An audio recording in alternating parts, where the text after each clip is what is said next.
आज या तू नहीं रहेगा या मैं नहीं रहूंगा, परंतु इतिहास मेघनाथ परम शक्तिशाली को तथा याद परमवीर था, रखेगा। इस बात में कोई संदेह नहीं है। और ये बात सच है कि उसने अपने पिता की इच्छा पूरी करने के लिए अपने प्राण भी न्यौछावर कर दिए। सिर्फ अपने देश की रक्षा के लिए, अपने परिवार की रक्षा के लिए और अपने पिता की इच्छा को पूरी करने के लिए वो भगवान से भी जा लड़ा और आखिरकार उन्होंने अपने प्राण भी न्यौछावर कर दिए।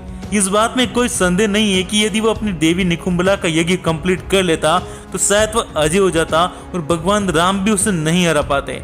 ये उन्हें वरदान मिला था ब्रह्मा जी से। इस वीडियो में हम आपको बताने वाले हैं मेघनाथ से जुड़ी कुछ खास बातें और साथ ही में आपको ये बता दें 1987 में रामानंद सागर की रामायण को प्रकाशित किया गया था। उसके अंदर मेघनाथ तथा राम लक्ष्मण सभी के बारे में पूरी वर्णन की गई है। आप उस रामायण को देखकर आप समझ ही सकते हैं कि मेघनाथ का पावर क्या था। अब मैं आपको सबसे पहले ले चलता हूँ 1987 में रामानंद सागर की जो रामायण आई है उसमें किसने आखिर ये रोल निभाया जिसने कि मेघनाथ को अमर कर दिया। हालांकि अगर अच्छे से रोल नहीं निभाया होता तो शायद ये रोल इतना ज्यादा फेमस नहीं हो पाता, उनका इतिहास में ही वह चीज गायब होकर रह जाती। 1987 की रामानंद सागर की रामायण में विजय अरोड़ा नाम का एक्टर था जिसने मेघनाथ का रोल निभाया था। जी हाँ, इनकी शुरुआत कैसे हुई थी मैं आपको आगे बताऊंगा। हालांकि इस दुनिया से वह भी अलविदा कह चुके हैं, पेट में कैंसर होने की वजह से उनकी मौत हो चुकी है। अब हम चलते फिर से रामायण की ओर। मेघनाथ परम शक्तिशाली था, इस बात में हमें कोई संदेह नहीं है, क्योंकि उन्होंने ऐसी कई सारी शक्तियां अपने दम पर हासिल की थी जिन्हें हराना काफी ज्यादा मुश्किल या नामुमकिन था।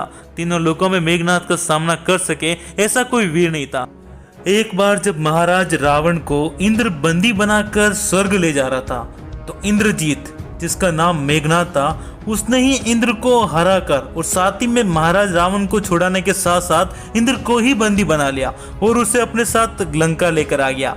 और इंद्र के लंका आने की वजह से स्वर्ग की स्थिति काफी ज्यादा बिगड़ चुकी, इसीलिए ब्रह्मा जी को लंका में ही उत्पन्न होना पड़ा और वहीं पर प्रकट होकर मेघनाथ से विनती की कि हे वीर मेघनाथ, तुमने अपनी शक्तियों के दम पर इंद्र को पराजित कर दिया है। आज से तुम पूरे सारे संसार में इंद्रजीत के नाम से जाने जाओगे।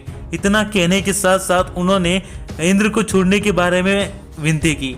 तो साथ ही उन्होंने ये भी कहा कि हम तुम्हें इसके बदले एक वरदान देंगे, तुम्हारी परमवीरता के बदले तुम्हें एक बहुत बड़ा इनाम मिलेगा या तुम्हें एक अच्छा वरदान मिलेगा। तो साथ ही में मेघनाथ यहाँ पर यह वरदान मांगना चाहते थे कि वह इस संसार में अमर हो जाए, उनकी मृत्यु कभी भी ना हो।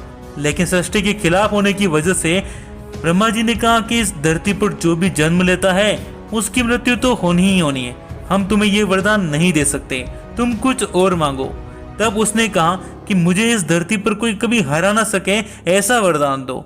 तो ब्रह्मा जी ने कहा कि जब भी तुम्हें जरूरत होगी तुम एक देवी निकुंभला का यज्ञ करोगे और यज्ञ करने के बाद जब यज्ञ सफल हो जाएगा तो इसकी अग्नि से एक रथ उत्पन्न होगा और जब तक तुम इस रथ पर बैठे रहोगे ना तो तुम्हें कभी कोई परास्त कर सकेगा और ना ही तुम्हें कभी कोई मार सकेगा।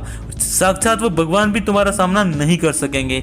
ये कहने के बाद उसने इंद्र को छोड़ दिया और उसके बाद मेघनाथ परम शक्तिशाली हो गया। उसका नाम इंद्रजीत बन चुका था, यानी कि इंद्रजीत बढ़ चुका था। और इसी के बाद रामानंद सागर की रामायण में आपने जरूर देखा होगा कि जब मेघनाथ और लक्ष्मण का युद्ध होता है तो मेघनाथ सबसे पहले लक्ष्मण को और भगवान राम दोनों को 2 बार परास्त करता है और तीसरी बार जब वो उन्हें लगता है कि अब उन्हें अपनी परम शक्तियों का प्रयोग करना चाहिए तो वह देवी निकुंभला के मंदिर जाकर एक यज्ञ की शुरुआत करता है। लेकिन विभीषण की वजह से वो सब असफल हो जाता है। और साथ ही में यहाँ पर ब्रह्मा जी ने यह भी कहा था कि जो भी व्यक्ति या जो भी देवता जो भी इंसान युद्ध में तुम्हें परास्त करेगा या फिर तुम्हारे इस यज्ञ को तोड़ेगा बीच में आने के बाद, उसी के हाथों तेरी मृत्यु होगी।